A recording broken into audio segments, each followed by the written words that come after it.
Amis joueurs et amis joueuses, que vous ayez déjà eu entre les mains un sac sans fond ou pas, bienvenue dans cette Trick Track Télé qui sera consacrée à un des ancêtres les plus illustres et néanmoins les plus récents du jeu de rôle, j'ai nommé Donjons et Dragons. Et pour m'accompagner dans ce voyage dans le temps, forcément, Black Book Edition, Monsieur Damien. Salutations Damien. Salut Guillaume. Alors je dis Black Book Edition pour la bonne raison, c'est que la V5, on va repartir un peu dans le temps, mais en tout cas la V5, au final, on n'y croyait pas, mais elle arrive en français. Exactement, elle arrive en français. En fait, c'est édité par Gale Force 9 Battlefront et Black Book Edition s'occupe de la traduction et puis également de la distribution.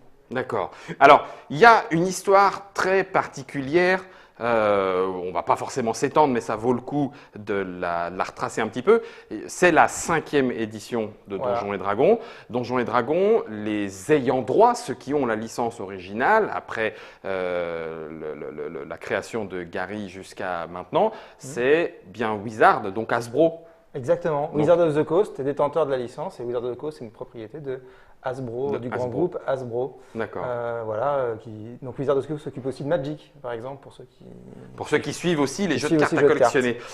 Ça veut dire que sur cette version 5, il y a maintenant un an, Black Book Edition, alors c'est ce que tu m'expliquais hors antenne, mais là on va l'expliquer à l'antenne parce qu'effectivement c'est ce qui permet de comprendre un petit peu mieux les choses. Une partie de ce corpus de règles, de cette licence, avait été, on va dire, libérée. C'est comme ça qu'on peut le mis dire. en licence libre. En fait, pour ceux qui se souviennent un petit peu sur la 3e édition, il y avait eu un grand phénomène autour de la licence libre. Hein. C'était, je crois, une première, enfin pas une première, hein, parce qu'il y avait eu des petits exemples, mais en tout cas pour un aussi gros jeu commercialement diffusé, c'est un peu une première. Et ça avait, on pouvait récupérer quasiment l'intégralité des règles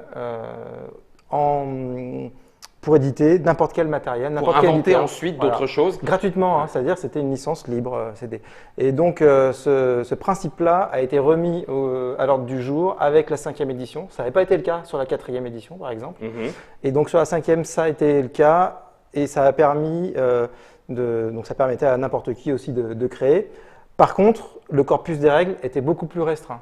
On n'a pas le droit à tout. Non, on n'a pas le droit à tout, c'est-à-dire pour chaque classe, pour chaque race. Dans le bestiaire également, il y a beaucoup de choses qui ne sont pas accessibles. Mais vraiment, le squelette du jeu, les règles de base, une partie des sorts, etc., tout ça est quand même dans le corpus de la licence libre. D'accord. Ce qui explique qu'en 2016, au moment où sur Trick Track, par exemple, M. Fall faisait l'annonce, il y avait déjà des projets, puisque ce n'était pas la totalité de la licence qui était disponible, il y avait des projets de développement, on va dire, d'univers autour de ce squelette de règles, et dont Black Book Edition en avait lancé un autour de Héros et Dragons. Ouais, voilà. En 2016. Alors, ce qu'il faut savoir, c'est qu'il faut remonter dans le temps, parce que c'est une sorte de conjonction d'événements très particuliers autour de cela, c'est-à-dire que on s'est retrouvé en France avec le jeu de rôle le plus connu et le plus apprécié, le plus joué en France, Donjons et Dragons. Ah, c'est pas Warhammer? Non, d'accord. Warhammer, c'est aussi un top, merci. top game, hein, pas de souci. Mais non, c'est vraiment Donjons et Dragons, Ouais. historiquement. Il n'y a pas de souci. Et donc, quand la VO est sortie, ça a cartonné, mais il n'y avait pas de traduction française. Ok. Donc, pour des raisons que Tu dis 2016, la 5? Non, la 5, c'était… 2015? Ouais, c'était même… C'était pour les… Ah non, c'était pour les 30 ans. Ça marche. Et donc les gens sont restés sans version française en entendant partout que cette édition-là, elle plaisait quand même à un public large. Il y avait un espèce de retour, enfin pas retour aux sources, c'est pas tout à fait vrai, mais en tout cas par rapport à une précédente version qui avait déçu certains, voilà, la précédente avait déçu un petit peu. Là, la elle 5 était surtout très différente Wow. de la 4e édition. C'était un très bon jeu en soi, mais c'était très différent du jeu auquel les gens étaient habitués. C'est pour ça que je dis un peu donc, retour aux sources, c'est que du coup la 5e c'était on se retrouve avec ce qu'on connaît. Voilà, exactement, en ayant quand même travaillé sur le jeu, etc. Donc voilà, le public français était frustré, sans jeu français. Et puis les années ont passé, au moins 2 ans je pense, et la licence libre a été remise au goût du jour. Alors la licence libre a été remise au goût du jour dans le principe, je pense, de Wizard of the Coast pour les éditeurs américains. Mais du coup, les éditeurs français, forcément, se sont dit, on peut pas, on n'a pas Donjons et Dragons 5 en français. Par contre, on dispose maintenant du corpus de base. créons un SRD. jeu, voilà, le fameux SRD, et créons un jeu basé sur ce corpus de base, mais qui serait différent. Alors effectivement, il y en a qui ont communiqué un petit peu vite sur le fait que c'était Donjons et Dragons 5, mais non, tout le monde n'avait accès. Voilà, tout on le monde n'avait avait accès qu'à une petite partie. Voilà, qu'à ce squelette. D'accord. Alors le projet que Black Book Edition a mené de front avec la rédaction de Casus Belli a proposé en financement participatif, c'était Héros et Dragons, et Héros et Dragons, donc c'est ce squelette, alors enrobé du travail de la rédaction. C'est-à-dire que les 250 pages et quelques de SRD qu'on pouvait avoir il y a autour. ont été enrichis en tout, ça fait à peu près, ça fait plus de 1000 pages, je crois, de jeu. 1000 pages il y a une d'écrits, campagne, il y a des scénarios, okay. Il y a aussi tout du matériel de règles, évidemment, qui a été créé avec un playtest qui a eu lieu en septembre, qui a été, voilà, l'équipe s'est lancée même dans un playtest, hein, c'est un boulot de fou, hein, mais ils ont vraiment bien bossé, et puis on peut remercier les playtesters qui se sont prêtés ouais, au jeu. Quand tu parles du coup de 1000 pages, est-ce que ça veut dire qu'on... Alors, on sait, hein, dans l'univers Donjons et Dragons, entre les Forgotten Realms, entre les univers parallèles et ceux qui passent de l'un à l'autre ou pas, est-ce que ça veut dire que pour Héros et Dragons, c'est un autre univers qui a été développé ou ça reste quand même l'univers de Donjons et Dragons qu'on connaît ou c'est le vôtre entre guillemets? Alors, c'est un peu particulier dans le sens où Héros et Dragons, notre principe à nous, c'est plutôt de créer de proposer un jeu basé sur la création en général. C'est-à-dire qu'on propose de nouvelles règles, etc. Mais l'idée, c'est aussi de proposer plein d'univers possibles, de ne pas se laisser cantonner. Parce qu'en fait, la rédaction de Casus, elle est très ouverte d'esprit, elle est aussi très créative. Donc, par exemple, dans le financement participatif, on a inclus Alarian, qui est quand même le premier setting français jamais écrit pour Donge, hein, c'était Didier Xiris qui l'avait écrit dans Casus Belli il y a de nombreuses années. Donc on l'a remis au goût du jour, redéveloppé. Donc voilà, il y a Alarian qui est disponible dans le cadre de campagne, qui est un des gros bouquins de base. Et puis on a aussi un supplément complet qui s'appelle Les 5 Royaumes, qui est un univers de jeu en lui-même, avec ses spécificités, qui est plus un univers low fantasy, comme on dit, hein, avec moins de races différentes, etc., moins de magie. Maxime Chatham, donc l'écrivain romancier, par ailleurs fan de JDR, nous a proposé un setting complet dark fantasy, on va dire, hein, assez horreur, un peu Ravenloft, un peu des choses comme ça. Et donc voilà, qu'on va sortir aussi. Donc on va plutôt développer des univers différents, des opportunités de jeu différentes, assez ouvertes, et pas un monde spécialement. D'accord. Alors ça permet de faire plein de choses aussi, parce que par exemple, comme tu le sais peut-être, on a lancé un financement participatif en novembre-décembre pour éditer la Élite. Alors c'est marrant parce que c'était voilà. juste, j'allais dire, moi tu sais, tu me parles de cités particulières, tu me parles Casus, il y en a une qui me vient immédiatement aussi en termes de création, c'est celle-là. Ouais, la Élite, c'est la plus belle des villes. Et donc boum, elle va y être. Et donc nous, quand on l'a proposé en financement participatif, on l'a proposé pour en fait nos deux jeux des 20 systèmes, c'est la Chroniques oubliées, qui est une itération aussi de la 3.5, mais bon, tellement changé que c'est un jeu à part, voilà, qui est un jeu très très simple d'accès qu'on a lancé au départ pour remettre les gens au jeu ou initier des jeunes. Donc ce sera pour ce système-là et pour le système Héros et Dragons. D'accord. Et donc en utilisant tout le corpus de règles du SRD. Donc on reste dans la famille, dans la grande famille de l'ancêtre du jeu de rôle. Donc ça, c'était, on va dire, courant 2016. Et à ce moment-là, on était justement sur ce socle de règles de Donjons et Dragons minimal, ce squelette. C'est bien plus tard qu'en passant… Alors, je montre, entre guillemets, le Tyrant of the Underdark. Ce n'est pas par rapport au Tyran d'Ombreterre, mais c'est juste que ça fait partie de ces choses qui sont passées par Gale Fornine. Exactement. Et en l'occurrence, l'itération complète, ce coup-ci, la version française de Donjons et Dragons. Mais ça, c'était plus tard. Voilà, exactement. Alors en fait, c'est une conjonction quand même d'événements incroyables parce que donc il y a eu cette histoire qu'on n'avait pas, personne en France n'avait la licence française. Tout d'un coup, il y a la licence libre. En même temps, il y a le financement participatif qui permet donc de financer un jeu avant qu'il soit fait.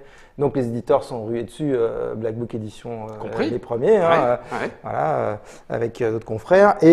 Et donc tout ça génère quand même des tensions, des interrogations. Des tensions parce que les gens n'ont pas le jeu. Fantasmes. Si Donjons et Dragons était sorti normalement, L'enchaînement a été plus logique, les gens ont déjà connu ça, il y a eu l'OGL avec la 3.5, tout ça aurait été un peu moins tendu je pense, mais ça a attendu une partie des gens, enfin qu'une partie, hein, mais bon c'est ce qu'on entend beaucoup, oui. parce que les autres ils comprennent que c'est plus de matériel de jeu disponible et qu'après ils font leur choix. Chacun fait sa popote. Exactement. Donc voilà, conjonction incroyable. Et alors dernière conjonction un peu folle, c'est que 2 jours après qu'on ait clos nous le financement participatif de Héros et Dragons, avec succès, c'était bon. Gale Force 9 nous contacte pour traduire la version française de Donjons et Dragons de 5. DD 5. Et ça met des mois à se concrétiser parce qu'évidemment au début Gale Force 9 nous contacte, mais Gale Force 9, bon, bien sûr on les connaît pas bien. Est-ce que c'est vrai? Ouais. Est-ce qu'ils ont vraiment la licence? Tant qu'on n'a pas un papier où c'est écrit Wizard of the Coast, on n'y touche pas. On se méfie quoi. Donc on sait jamais. Son sang, attention. Exactement, ouais. Donc tout ça prend des mois et des mois où on ne sait pas exactement ce qui va se passer. Donc du coup, nous on décide de rester dans notre logique, c'est-à-dire pour Héros et Dragons, on reste dans notre logique, on étoffe à la sauce Casus. Ouais. On essaye de faire quelque chose qui est French touch pour pas marcher sur les plates-bandes. De toute façon, on n'a pas le droit de Donjons et Dragons, mais on est parti là-dessus, ne sachant pas trop ce qui allait se passer, quoi, avec cette possibilité qu'un jour ce serait possible. Et puis finalement, en décembre, le contrat se concrétise. Les 2 mois qui précèdent, on sent que c'est vraiment sérieux et que ça peut se mettre en place. Il y a Wizard derrière, enfin Hasbro Wizard sur OK, c'est bon. Ouais. Et alors après, c'est une nouvelle situation très particulière. UBS. Parce qu'on ne sait pas à quel moment va être annoncé. Voilà.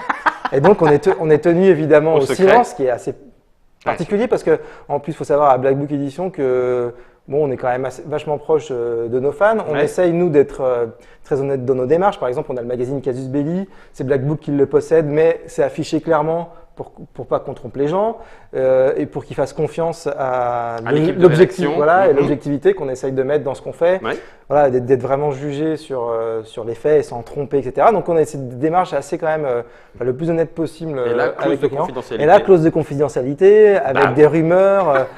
Et nous, on est pris en plus dans cette chose-là, parce qu'on édite un jeu en SRD. Donc c'était quand même très compliqué cette situation, sans savoir si ça allait être annoncé en janvier, en février, mars. Et finalement, c'est en mars. C'est en mars. Que ça a été annoncé. Et on est très content parce que maintenant, enfin. Ça y est, on peut clarifier les choses. On peut clarifier les choses. Juste, de prendre un peu de temps pour le mettre à plat. On l'a fait par ailleurs, mais on peut remercier quand même les gens de la profession parce qu'en fait, ils étaient nombreux à savoir. Parce qu'il faut savoir que certains éditeurs sont aussi présents, par exemple, dans d'autres pays. Et dans ces autres pays-là, ils ont été contactés pour traduire le jeu dans les autres pays. Donc, ils savaient. Dans le milieu, les gens se parlent. Mais en fait, l'annonce n'est pas vraiment sortie jusqu'au dernier moment. Donc, ça montre quand même qu'il y a des bonnes intentions, des bonnes relations dans le milieu. On les remercie en tout cas. Donc, du coup, maintenant c'est officiel. Il y aura effectivement Héros et Dragons. Et par ailleurs, sur le socle de la SRD, il y aura aussi Dragon, par exemple, d'autres univers de chez Agathe qui se développent. Malgré tout, Donjons et Dragons, la version 5. Arrive avec, la version on a le Player Handbook, il y aura alors on est obligé de garder, on a par exemple l'image, je crois, du Player Handbook en français, donc c'est celui-là, mais on va garder Player's Handbook, c'est obligatoire, merci, on voit l'image. Et c'est marqué Manuel des joueurs, version française, on ne pouvait pas changer le titre, ça fait partie des trucs. Ça fait partie des choses, ils ont dit non. Je crois que déjà sur les 2 précédentes éditions, la 4 et au moins la 3.5, le débat a eu lieu avec Wizard. Les Français ont à chaque fois réussi à convaincre Wizard de ne pas faire ça parce que ça apporte de la confusion quand même pour le public. Et là, cette fois-ci, du fait qu'il y ait la licence mondiale et que ça ne se passe pas directement avec Wizard, je pense que c'était trop compliqué. Donc tout le monde, y compris au Japon, Allemagne, au Japon, l'Allemagne, c'est Player's Handbook. Et en dessous.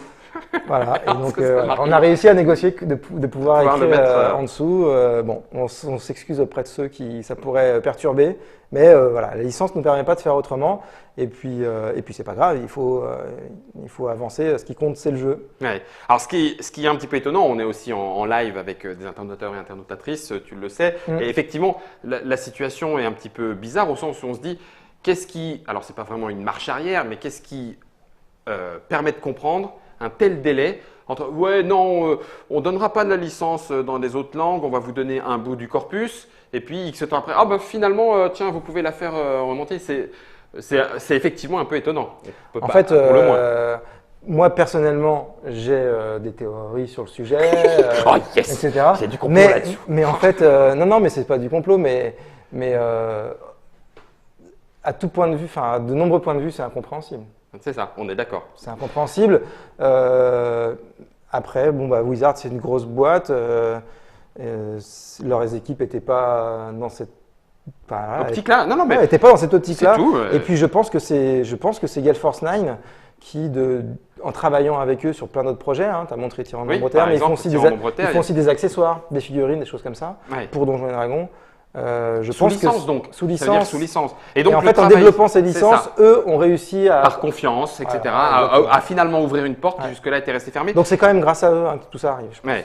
Parce que nous, pendant quelques temps, on doutait réellement du fait que ça arriverait en français. Oui, c'est ça. Même quand on vous avait dit soi-disant, mais en disant non, c'est bon, ils ont dit stop, ils ont dit stop. Bah ouais, la porte est fermée, on n'a pas le pied dans la porte. Ça paraissait tellement fermé. Le nombreux éditeurs français étaient allés voir, certains en vraiment en remuant les terres, etc. Tous les retours qu'on avait, c'était non, quoi. Ouais.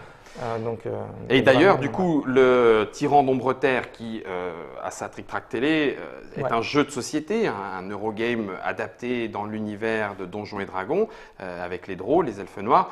C'est aussi parce qu'il est passé par un sous-licenceur, on va dire, Gale Force 9, que vous pouvez le faire aussi en français. Voilà, ce qui n'est pas forcément le cas de tous les autres jeux, Ravenloft, Ashardalon, des jeux qui existent et qui sont de bons jeux, Lords of Waterdeep aussi, avec les extensions et tout, mais ça ne veut pas forcément dire que ce ne sont pas les mêmes parts de licence. Voilà, exactement. Donc du coup, c'est pas parce qu'il y a ça tu l'as bien expliqué, Tyran de l'Ombreterre, l'équipe de création est liée à Gale Force 9. Et ils utilisent la licence Donjons et Dragons pour placer leur jeu et tout ça, mais boum. Mais c'est pas Wizard of the Coast qui a créé le jeu ce qui n'est pas le cas d'Ashardalon, Ravenloft, Lord of Waterdeep, etc., etc. Donc c'est un petit peu plus complexe qu'on ce qu'on pourrait croire. En fait, c'est un petit peu compliqué tout ça. Bah oui, c'est pas une seule licence au final, c'est plusieurs pièces d'une licence.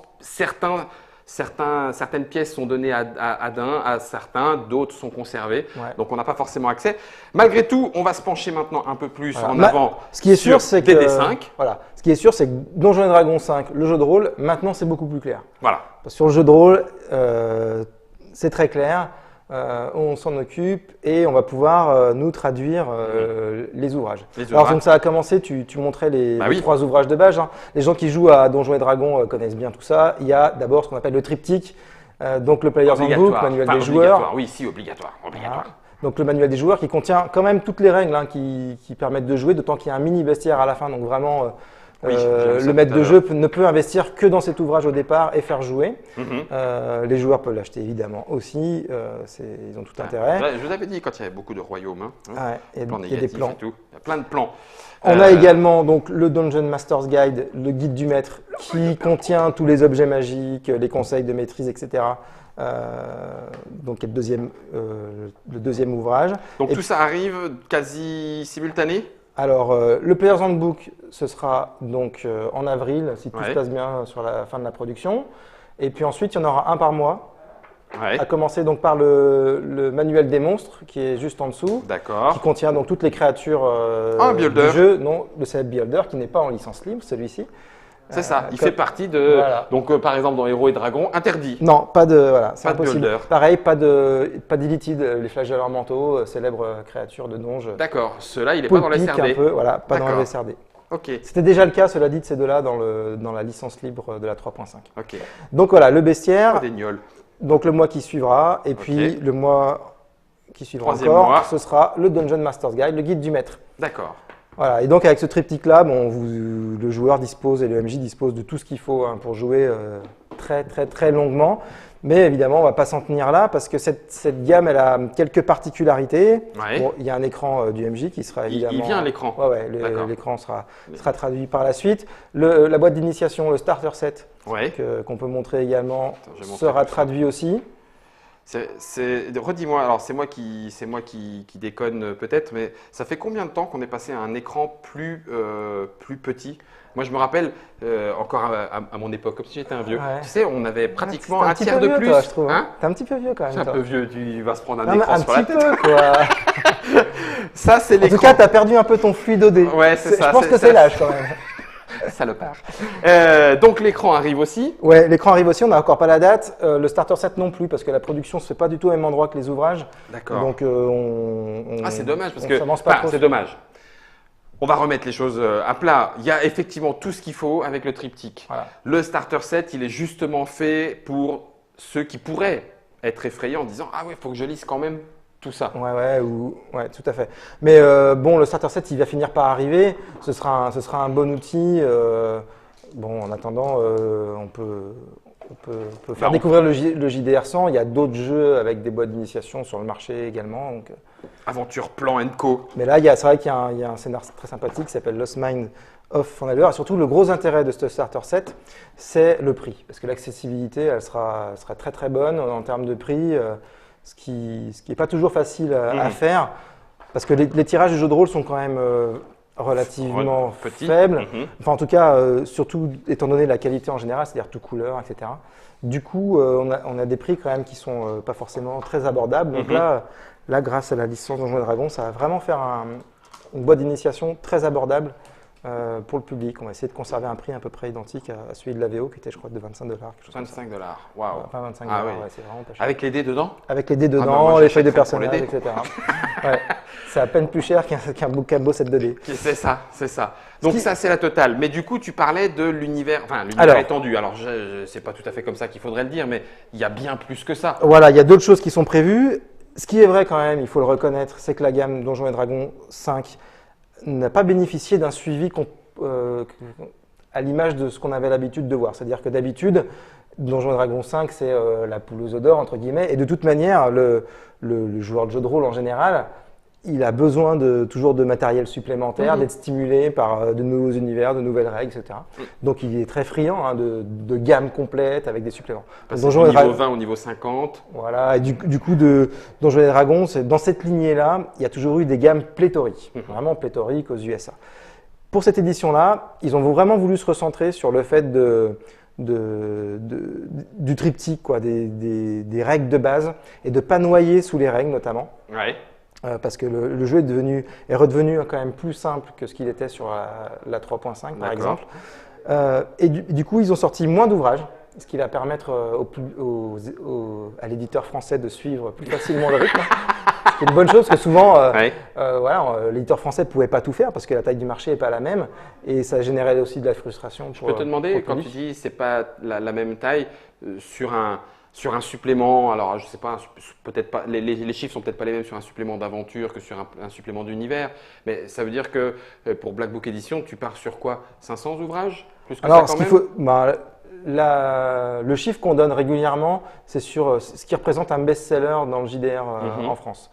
Donc c'est une bonne marque, c'est-à-dire qu'un best-seller, c'est entre 1500 et 2000 exemplaires aujourd'hui. Et c'est le livre de base. Donc souvent les suppléments, c'est moins que ça. Bien sûr. Donc on est dans des tirages très limités. Entre 500 et 1000. Et puis évidemment sur Donjons Dragon, on peut espérer plus. Un peu plus. Ouais, bien sûr, parce que c'est quand même Donjon. Donc Donjons Dragon ne peut pas faire moins de 2000 exemplaires, même quand il ne trouve pas son public, comme c'était le cas sur la 4e édition. C'est quand même vendu. C'est quand même malgré tout très bien vendu. Ne serait-ce que par la curiosité, les gens voulaient découvrir le jeu. Donc la gamme est un peu moins cossue, notamment en termes de règles. Il y a moins d'ouvrages de règles qui sont proposés. Et par contre, il y a pas mal de campagnes, ce qui est bien. Des campagnes qui sont plutôt bien. Enfin, il y en a une ou deux qui, en termes de qualité, qu'on a trouvé en dessous, qu'on n'est pas obligé de traduire. Donc on ne les traduira pas a priori. Donc on part directement sur ça. Curse of Strahd. Je ne sais pas où c'est le mieux de le montrer. Je te le donne. Regarde là, comme ça. Faire pour moi. Boum. Et voilà. Et donc là, ça y est, Ravenloft. Et voilà, c'est le retour de Ravenloft, qui est un grand setting de jeu pour Donjons et Dragons. Enfin, au départ pour ADD à l'époque. Et donc ils ont ressorti une grande campagne basée sur cet univers et le conte de Strahd avec ses vampires, sa brume et tout ça. Et ses pièges. Son demi-plan et ses pièges. Donc on va commencer là-dessus. La traduction est déjà terminée. D'accord. On va poursuivre avec Out of the Abyss, qui est un excellent scénario qui commence dans l'ombre terre. D'accord. Je peux pas trop spoiler. Certains vont déjà me jeter des pierres parce que j'ai déjà dit ça. Mais bon, Out of the Abyss, on peut comprendre qu'on vient de quelque part. Bon. Qui est vraiment, pour nous, le meilleur scénar pour le moment. Et puis on va enchaîner avec, il y a d'autres campagnes qui sont sorties, qui sont très bien. J'ai une question du coup par rapport à ça. Est-ce que tu sais d'avance est-ce que certains univers, Est-ce que vous savez quels seront les univers qui seront traduits? Là, par exemple, il parlait de Planescape, des Forgotten Realms, de Eberron, etc. Alors, Vous savez si oui, sinon, est-ce que ça sera proposé? Est-ce que, parce que tu as dit que vous aviez aussi un pouvoir de décision de le faire ou de ne pas le faire. Donc, ouais, un léger pouvoir de décision, parce que on connaît notre marché, Oui. donc on saura. Voilà, le but c'est que tout ça, ça marche bien. Mais en fait, donc s'il faut savoir, c'est que Donjons et Dragons 5 est basé sur les royaumes oubliés plutôt, ouais. intègre quand même des panthéons de ces autres univers classiques, de Dragonlance à Eberron, comme tu citais, etc. Par contre, il y a environ 2 sorties par an de campagne, donc tout est vachement axé autour des campagnes. Mhm. Et du coup, ils s'en servent pour, de temps en temps, exploiter un de leurs univers. C'était D'accord. le cas avec Ravenloft. Mhm. On est nombreux à espérer que ce sera le cas pour Planescape, pourquoi pas pour Darksun. Mais pour le moment, il n'y a que Ravenloft qui a été Explicitement exploité. Et Ils toujours ont les autour d'une licences. campagne. Ils ont toutes les licences pour Ok. faire tout ça autour des campagnes, parce que ce qui est développé dans les campagnes souvent est également développé soit sur du jeu vidéo, parce que Mhm. donc la licence est vraiment très étendue et gérée de manière plutôt cohérente maintenant. Mhm. Il y a la rumeur là, parce que donc, on parle de Planescape, c'est pas un hasard, c'est qu'il y a un site Planescape qui a ouvert il y a 2-3 jours, et donc tout le monde fantasmait, etc. C'est pour un jeu vidéo Planescape. D'accord. Ce qui peut vouloir dire qu'il y aura une campagne Planescape Quand aussi même. par la suite. Et- Mais il n'y a rien d'officiel Ouais, pour le moment. d'accord. Nous, de toute manière, on ne peut rien annoncer qui n'a pas été annoncé officiellement par Officiellement, Wizard. d'accord. Donc, C'est tout. vous pouvez me torturer, tout ce que vous voulez, me jeter des dévins à la Des dévins figure. à la figure. Même ça, je ne répondrai pas. D'autres petites questions. Est-ce que il y aura des versions PDF pour ceux qui prennent pas forcément le bouquin ou qui voudraient le stocker, l'emmener facilement? J'en sais rien. Ouais. Alors ça, c'est vrai que ceux qui sont habitués notamment à venir sur le site de Casus Belli et de Black Book Edition pour acheter leurs ouvrages, ils savent que tous nos ouvrages sont disponibles également en PDF. Mhm. Donc on s'est mis dans le numérique. Ouais. Mais sur Donjons et Dragons, la politique de Wizard, c'est pas de PDF. D'accord. Ils ont eu des mauvaises expériences par le passé. Chat Je crois que échaudé, c'était sur la 4. Et craint du l'eau coup, froide. ils ont arrêté. Alors, ils font quand même des PDF sur un site particulier. Ils rééditent les anciens ouvrages. D'accord. Donc c'est une mine d'or, hein, Oui. parce qu'on retrouve vraiment beaucoup de choses qui sont difficiles à trouver physiquement aujourd'hui. Mais pour la 5e édition, il n'y a pas de PDF de proposé. D'accord. Donc D'accord. on s'excuse pour les habitués de notre site qui auraient pu penser que ce serait le cas, mais ce serait que nous, évidemment, on proposerait. Petite autre question, alors, lien effectivement, tout ce qui est je vais y arriver. C'est une grosse journée, hein. Oui, oui, c'est On ça. a tourné Ce- beaucoup de vidéos aujourd'hui. Ce qui c'est pas facile permet pour de moi. jouer au jeu de rôle à distance. Est-ce que Alors. le fait de développer et de se dire ah ça y est, il va y avoir du Donjons et Dragons, allez, on en profite, même ceux qui sont loin, avec des tables virtuelles pour pouvoir jouer, est-ce qu'il y aurait moyen de les obtenir en français via peut-être les mêmes licenciés? Alors c'est ça, parce que donc il y a des licences, notamment avec Roll20, mais il y a également un autre site dont le nom m'échappe à cet instant, j'en suis désolé. Il y a Roll20, Fantasy Ground, Voilà, Fantasy Ground. Rollisteam. Du coup, pour le moment, nous la licence, elle couvre que Le jeu de rôle. le jeu de rôle, D'accord. les règles, etc.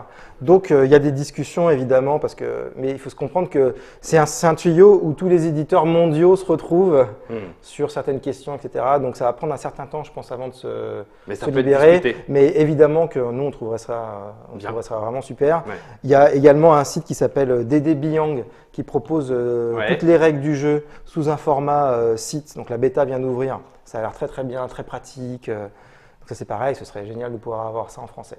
Bon, tout ça c'est encore un C'est peu tôt pour parler. dans l'attente. Par contre, ce qu'on peut dire, c'est que les accessoires qui sont produits par Gale Force 9, D'accord. comme là on voit le deck qui va avec la campagne De Strahd.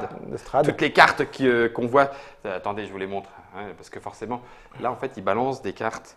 Et puis les corbeaux, ils en perdent aussi. Et bien, en fait, Ouais. elles sont là. Alors après, dans l'histoire, c'est parce qu'il y a des désirs de bonne aventure dans l'univers de Ravenloft. Des désirs de bonne aventure. Donc là, il y a la carte de bonne aventure. Mais les cartes de sort que j'ai pas amenées ici, qui sont très pratiques, par exemple, sont traduites et vont sortir en français D'accord. également. Donc voilà, il y a du matériel comme ça. Le on va boulot. avancer pas à pas. Le boulot que ça vous donne. Ouais. Nous, on est rentré dans le jeu de rôle pour publier des jeux de rôle, hein, donc c'est pas un souci de donner du boulot. Là, avec on le en prend. donjon, vous allez trouver. Ouais. Alors, du coup, forcément, oui, on en a un petit peu parlé. On s'attendrait au retour de Donjons et Dragons, le jeu d'exploration de donjons avec des figurines. Enfin, forcément, on se prend à rêver. Mais il n'y a pas que ça. Est-ce qu'il y a d'autres, ou alors tu n'as peut-être pas le droit de le dire, il y a d'autres licences, d'autres jeux de rôle? Si, il y a plein d'autres licences et d'autres jeux de rôle qui pourraient arriver. Via maintenant, en considérant la porte ouverte par Gale Force 9 jusqu'à Wizard of the Coast et Hasbro, il y aura, oui, c'est ce que tu dis tout à l'heure, il y aurait des possibilités peut-être. Ouais, alors ça, tout est sujet à discussion, mais de toute manière, pour nous en tant qu'éditeurs, actuellement, Donjons et Dragons, c'est le plus gros des jeux de rôle. Donc on aurait tort de ne pas se focaliser dessus parce que c'est ça le plus important. Nous quand même, notre but, ça fait 13 ans qu'on est dans le métier. On a commencé en étant très en difficulté dans un secteur sinistré où les acteurs, enfin les anciens rôlistes n'osaient même plus dire qu'ils faisaient du jeu de rôle.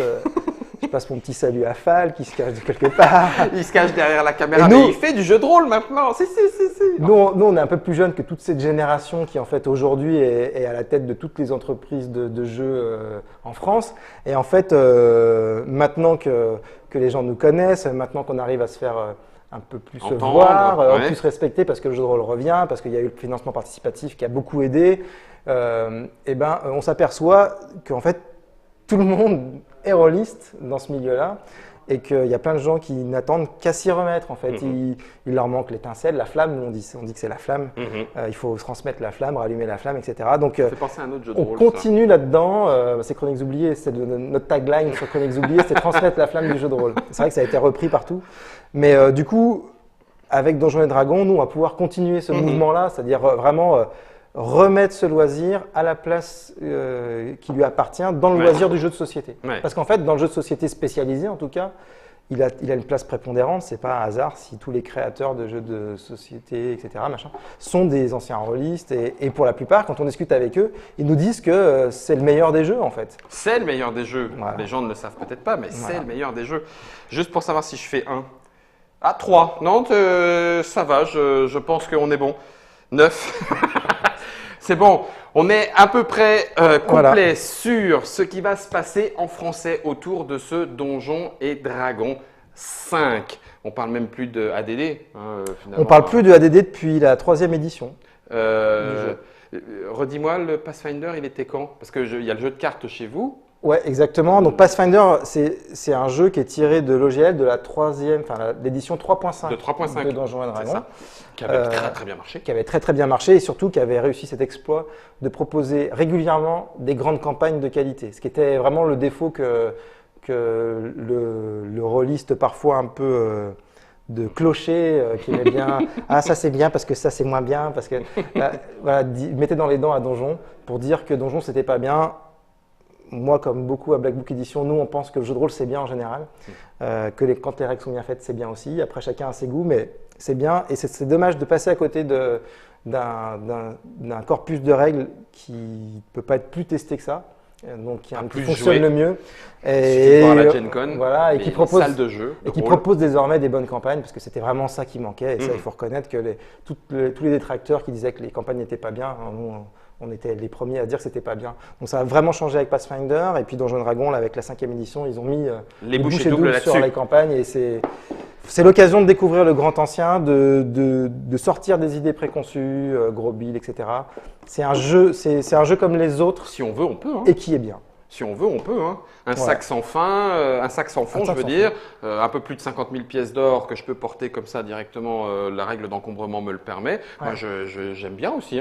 Oui, mais en plus, moi, j'ai rien contre le jeu gros bill, etc. Une épée buveuse d'âme, plus 10, il n'y a pas de souci. Bref. Mais pour la partie qu'on va faire, ce sera du niveau 1, donc ce sera pas ça. Oh punaise, je vais encore m'en prendre plein la tronche. Et oui, chers internautes et internautatrices, il y aura effectivement un petit peu de DD5 dans la Tritrac Télé. On ne va pas se refuser d'en faire une petite partie. Et même, non, Monsieur Fall sera là, c'est sûr.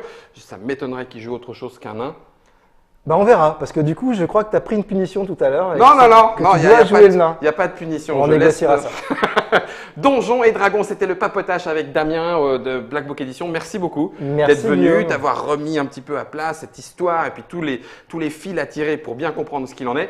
Donjons et Dragons, la 5e édition, ça sera aussi en Trick Track Télé autour d'une partie. Et puis en attendant, effectivement, le jeu de rôle, c'est très très bien. Alors si vous n'attendez qu'une chose pour essayer, ça pourrait être ce petit papotage. Puis nous, on fait